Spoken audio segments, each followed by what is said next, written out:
when it comes to Himanta Biswa Sharma, I admire Rahul Gandhi's sagacity for identifying that this person is not a true congressman.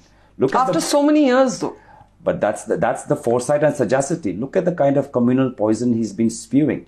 I'm ashamed that a chief minister from Assam, from where we are known to be the land of secularism, the land of Bhupen Hazarika, the land of Srimanta Shankardev, here is a chief minister that is spewing such communal poison that when I come to Delhi, people in Delhi ask me, what is your chief minister saying? So we hang our heads in shame. But it is the sagacity of Rahul Gandhi in his brief conversations with Himanta Biswa Sharma to see that here lies not a true congressman, and here is a politically Machiavellian character.